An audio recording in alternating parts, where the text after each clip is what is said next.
Hola de nuevo, aquí estamos con otro capítulo más. En este lugar va a ser el quinto, que va sobre nuestro querido astro, el Sol, el Rey Sol, el Rey Dorado, como le llamamos, porque es la estrella más importante de nuestra galaxia, la Vía Láctea.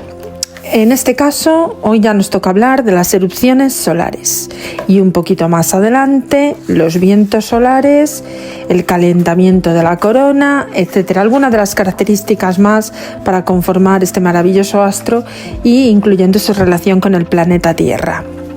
Pues empezamos, dentro vídeo. Las erupciones solares. En ocasiones, sobre todo cuando el Sol está en su máximo de actividad, se producen inmensas explosiones. Esto ya lo hemos visto en capítulos anteriores que os he comentado, que se ven explosiones dentro de la propia estrella por el tema de la carga convectiva, el equilibrio entre la capa convectiva y la corteza, las reacciones termonucleares. Estas explosiones que traen además consigo una espectacular eyección de materia, y se trata de las fulguraciones o erupciones solares, como comúnmente se les llama. El plasma solar viaja por la atmósfera solar confinado en el interior de lo que se conoce como botellas magnéticas.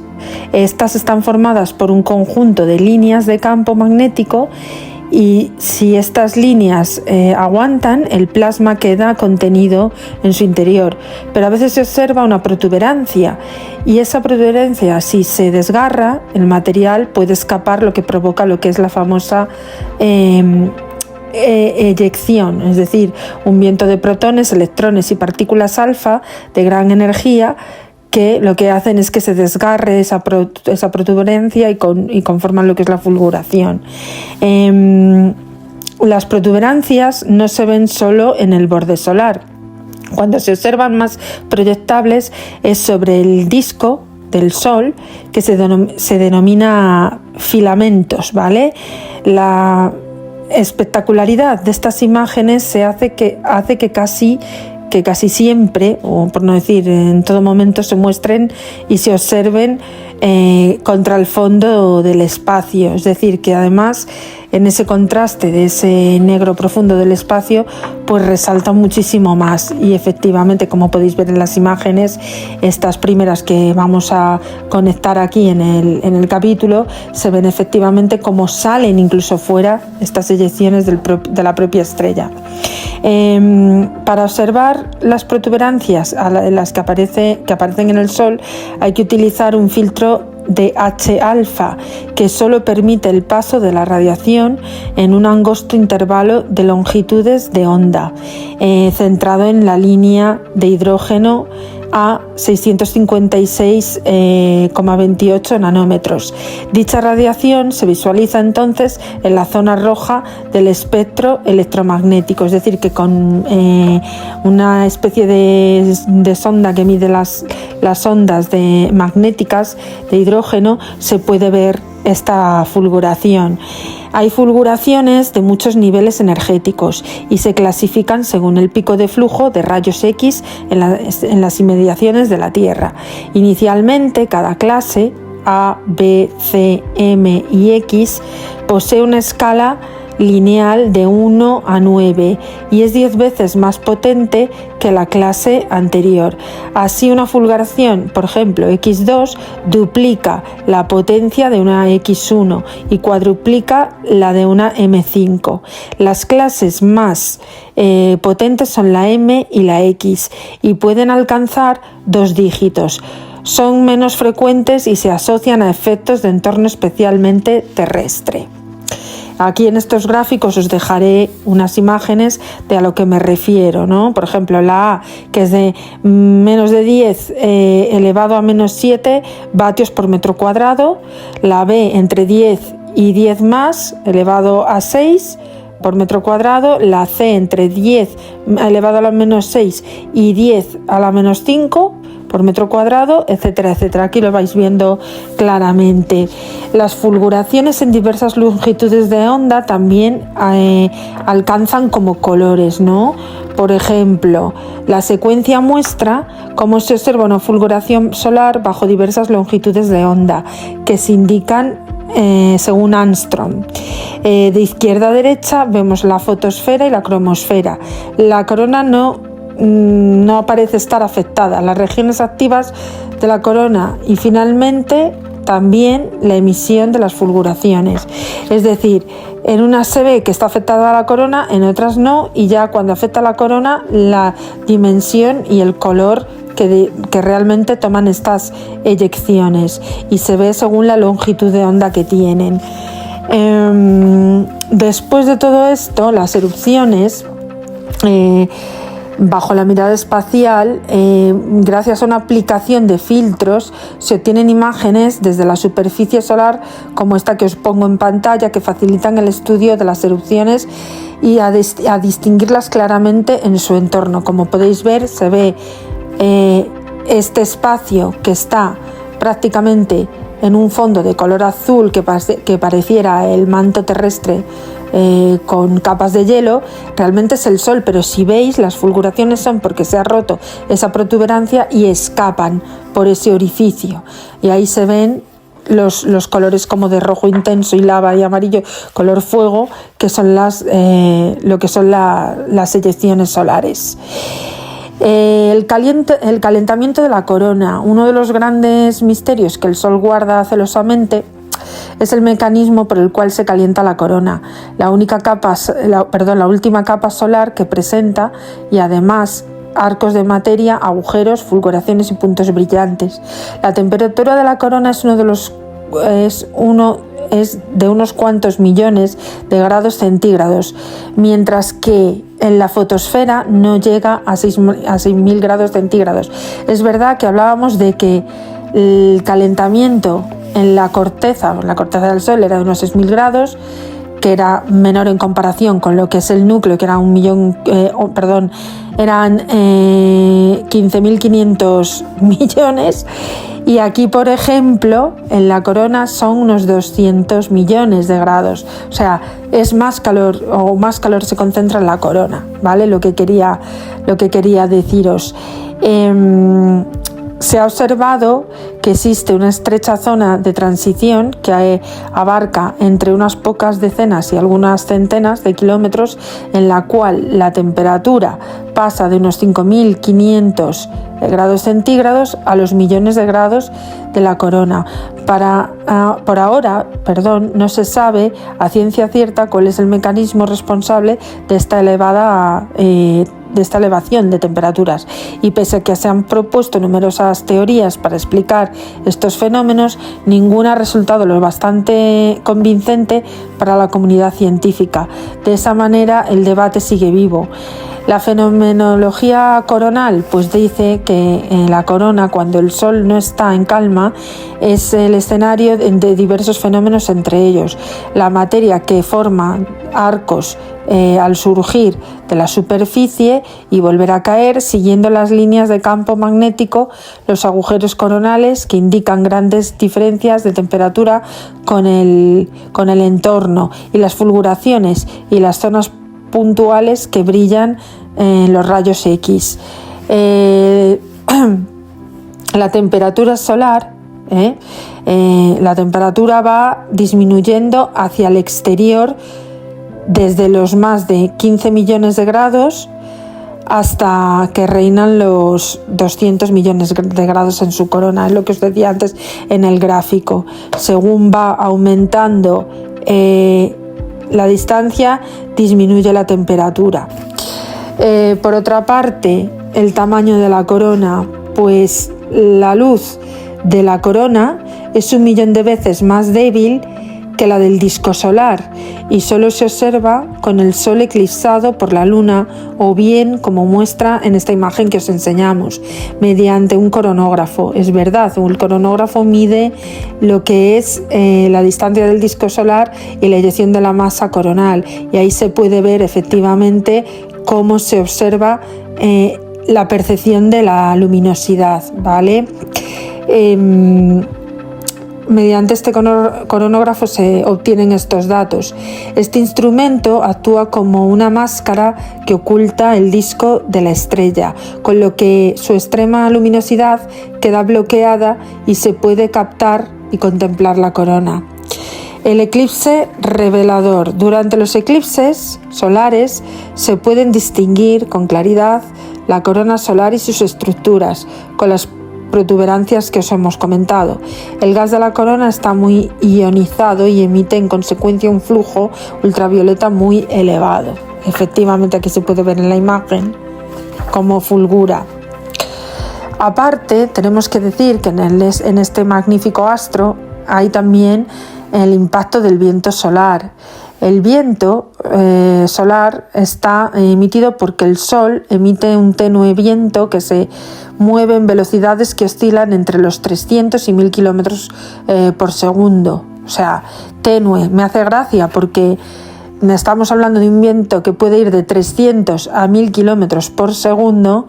Imaginaros qué vientos, aquí sería, inasumible, ni siquiera los tornados, o sea, esto sería un super tornado, pero en la Tierra, ¿no? Así la estrella ha perdido a lo largo del tiempo un 0,01% de su masa, es decir, que el viento solar que hay dentro de esa atmósfera también produce que pierda de densidad, pierda masa. Una materia que forma el Sol adquiere suficiente velocidad en algún lugar de la corona para escapar de su pozo de gravedad.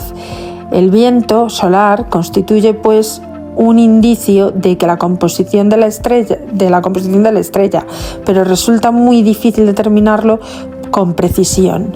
Los científicos obtuvieron muestras para su análisis en los laboratorios terrestres a través de experimentos en la Luna, durante el programa de Apolo y por medio de la sonda Génesis de la NASA. Principalmente tiene unas ciertas consecuencias. El viento solar lento se desplaza de unos 300 a 500 kilómetros por segundo, o sea, fijaros la fuerza que tiene ese viento.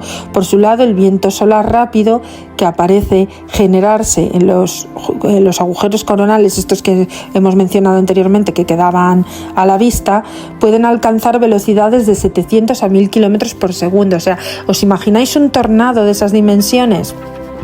Una barbaridad, o sea, destruye prácticamente la Tierra. Lo que pasa es que quizá la estrella, al ser de mayor tamaño, parece que fuera incluso equilibrado.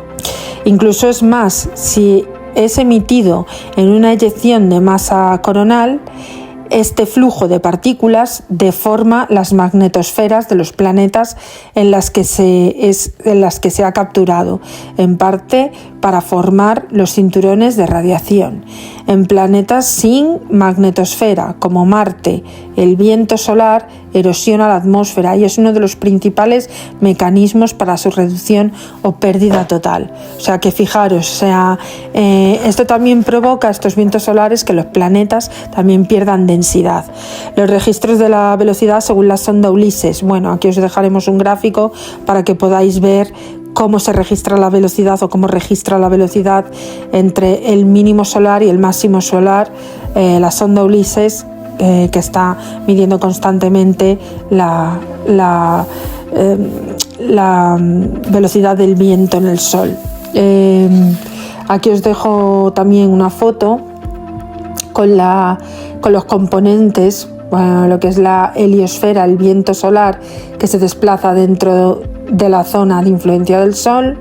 También tenemos el frente de choque terminal, que es un viento solar que reduce la velocidad hasta prácticamente cerca del frente de choque, y efectivamente pues cómo se va retransmitiendo.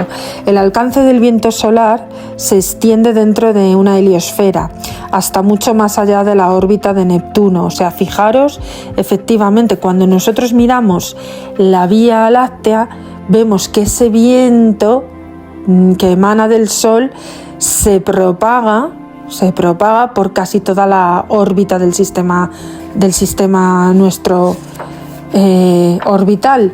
Entonces, esto nos da una idea de cómo esta heliosfera es capaz de dar un baño de viento solar a todos los planetas. La distancia a partir del Sol en la que cada zona está o comienza está expresada en unidades astronómicas, la UA. Las unidades astronómicas son lo que hace la medida de la distancia de este viento solar entre órbita a órbita. En fin, para que os hagáis una idea, el viento solar, las erupciones, las protuberancias son otros de los fenómenos más impactantes que tiene esta estrella que, como decimos, dentro de unos 5.000 años dejará de brillar. El Sol, por otra parte, es nuestra principal fuente de energía. La habitabilidad de la Tierra no podría entenderse sin la aportación de nuestra estrella, que modela su clima, permite la existencia de agua en estado líquido y hace posible el desarrollo de seres vivos de diversa complejidad. Efectivamente, gracias a las radiaciones del Sol, la Tierra ha podido concebir una vida, incluso el surgimiento del agua, el agua como material indispensable para la vida en la Tierra, que en otros planetas no hay. Luego, aparte, tenemos que hablar de los fenómenos de las tormentas solares. Las grandes tormentas solares, estas que afectan, sobre todo últimamente lo habremos escuchado porque siempre hay noticias como diciendo cuidado que va a haber una tormenta solar que puede alterar todos los equipos magnéticos de la Tierra. Sí, efectivamente, porque tienen influencia.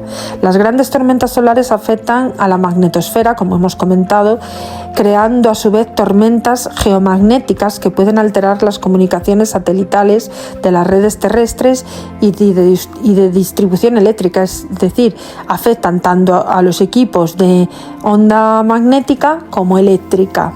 Las tormentas solares son episodios además de eyecciones de masa coronal y mayor emisión de viento solar, es decir, cuando hay una gran cantidad de eyección de materia solar y un viento solar también desproporcionado, que hablamos de que va de más de 700 a 1000 kilómetros por segundo, se puede precisamente se puede estar produciendo una tormenta solar que por supuesto tiene consecuencias bastante importantes en los planetas que están limítrofes con el Sol, en la órbita del Sol. Pues hablamos Mercurio, Venus, la Tierra, efectivamente tienen consecuencias.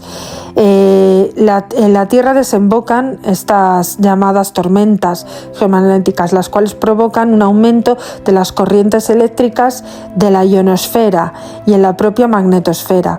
Por lo general, el resultado es un incremento de auroras que a veces también dañan la salud de los astronautas y ocasionan percances tecnológicos, por ejemplo, estropean la electrónica de los satélites, afectan los sistemas de navegación, provocan apagones en las redes y de distribución eléctrica. Las medidas que se han propuesto para evitar esto, pues se han implementado en algunos sistemas, pues eso, medidas para poder paliar estas consecuencias, porque si no quedarían inservibles pues nuestras actividades cotidianas, ¿no? Por ejemplo, los bancos, las estaciones de comunicaciones, la atención sanitaria, en fin, todo este tipo de cosas tienen un programa de alerta que vigila constantemente el Sol, de modo que permite tomar las precauciones necesarias a tal efecto, porque si no, como os he dicho, si dependemos de estos avisos para que se puedan tomar medidas y no estamos en constante vigilancia, el problema es que ante un suceso de estos nos pilla desprevenidos. Entonces la idea es que cada centro de rango específico que tiene bastante implicación con el astro solar, pues tienen que tomar medidas de prevención, porque claro, esto últimamente está dándose, pero con episodios de bastante incidencia. Los riesgos para los astronautas, pues fuera de la atmósfera terrestre, los astronautas en la Estación Espacial Internacional están más desprotegidos ante las tormentas solares, sobre todo cuando efectúan salidas al exterior. Su cuerpo acumula una radiación tan fuerte durante toda su estancia orbital que lo que puede aumentar el riesgo de contraer cáncer. Como precaución deben refugiarse en zonas más blindadas de la astronave cuando hay tormentas de este tipo. O sea, que realmente tiene efectivamente un impacto muy fuerte. Las radiaciones ya se sabe.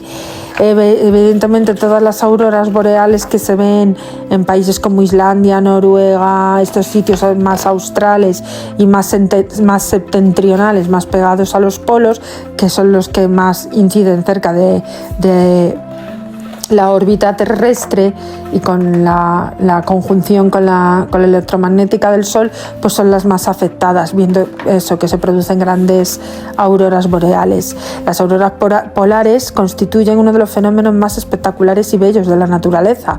Están causados por la interacción del viento solar con la alta atmósfera terrestre.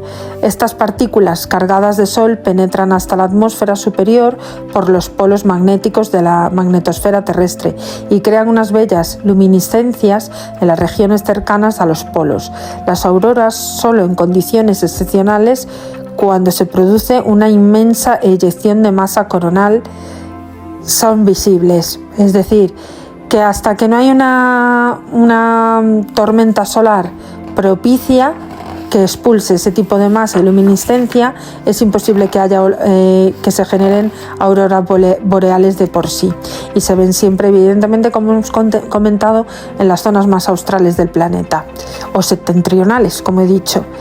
De origen físico, pues cuando las partículas solares chocan contra las moléculas atmosféricas, básicamente son el nitrógeno y el oxígeno, estas se excitan de alguna manera, aumentando el nivel de energía de algunos de los electrones. Mientras cesan su excitación, se emiten fotones con longitudes de onda que son colores característicos. Si bien lentamente, las auroras se mueven onduleándose como sutiles cortinas de luz extendidas por un gigante, nuestro Sol. El fenómeno es visible al mismo, o por lo menos a sí mismo, en algunos otros planetas y lunas del sistema solar. Es decir, que no solo es que solo se ven en la Tierra, se pueden ver en Júpiter, se pueden ver en Saturno, se pueden ver en Alaska y se pueden ver en Noruega. Es decir, que tienen una amplia zona de visualización cuando estas se producen, y la verdad es que es maravilloso el espectáculo. La constante solar. La climatología terrestre depende de una buena parte de la energía de nuestro planeta que recibe el Sol. El cálculo de la constante solar nos ayuda a medir dicha influencia. Es decir, que se denomina constante solar a la potencia lumínica que incide en una superficie de 1 metro cuadrado en las inmediaciones de la Tierra, fuera de la atmósfera y orientada perpendicularmente al Sol. Esta energía por unidad de tiempo y de área varía con la posición orbital de la Tierra, ya que su órbita alrededor del Sol es un eclipse. No es un círculo. Por todo ello, la distancia entre nuestro planeta al Sol cambia. Estas variaciones, sin embargo, no determinan las estaciones. Por ejemplo, la Tierra está más cerca del Sol durante el invierno boreal. Efectivamente, las estaciones se deben a la inclinación del eje de rotación de nuestro planeta con respecto al plano orbital. Es decir, en invierno la Tierra está más cerca del Sol. Entonces, ¿qué pasa? Que los rayos inciden de una manera que se alejan un poco de la superficie de la Tierra, mientras que en verano, en los solsticios de verano, el Sol está más alto, cae más perpendicular hacia la Tierra y se concentra más la cantidad de rayos que caen sobre él, por lo cual aumenta la temperatura. El Sol primitivo, cuando nuestra estrella era muy joven, su luminosidad alcanzaba solo el 70% a la actual, es decir, que encima ahora la luminosidad todavía es mayor, por lo cual las concentraciones de calor yo creo que son más altas debido a esto, a la concentración de los rayos y a la senectud del Sol. Es decir, que la temperatura de la superficie a la Tierra no era tan gélida, sino que ya existía un agua en estado líquido, y a este fenómeno se le conoce como paradoja del Sol joven. Efectivamente, con el Sol joven había agua más líquida, y ahora que el Sol es más senectud, quizá hay más sequía en la Tierra. Aquí os dejo unas imágenes de cómo se ve este flujo solar, el diagrama de la Tierra y cómo inciden la energía emitida por la Tierra. El clima de la Tierra, pues el Sol interviene, como hemos dicho, de forma decisiva en el clima de nuestro planeta. El aumento de dióxido de carbono producido por el ser humano intensifica sus efectos y provoca una tendencia al crecimiento continuado de las temperaturas, aquello que tanto niegan los negacionistas, valga la redundancia, del efecto invernadero o la Agenda del 2030 que trata de paliar estas consecuencias, porque inevitablemente hay un cambio climático y que está destruyendo todos nuestros glaciares por este aumento constante de la temperatura, que hará que suba el nivel del mar y como consecuencia desaparezcan grandes superficies de territorio, por no hablar de los últimos glaciares que pueden mantener con vida a la Tierra por la cantidad de agua contenida en ellos. Si ese agua se pierde o se descongela, evidentemente perderemos un valor brutal en nuestra ecología y en nuestra defensa de la vida. En fin, las simulaciones de las temperaturas superficiales en el año 2099, pues se dice que si el modelo energético de la humanidad se mantiene con los abundantes niveles actuales de CO2, en la atmósfera se duplican, se prevé que para el año 2099 un aumento generalizado de las temperaturas al menos de 2 o 3 grados, sobre todo en las regiones tropicales. Esto aumentará la desertización del planeta y elevaría el nivel de los océanos, lo que hemos dicho. Las concordancias entre temperaturas y CO2.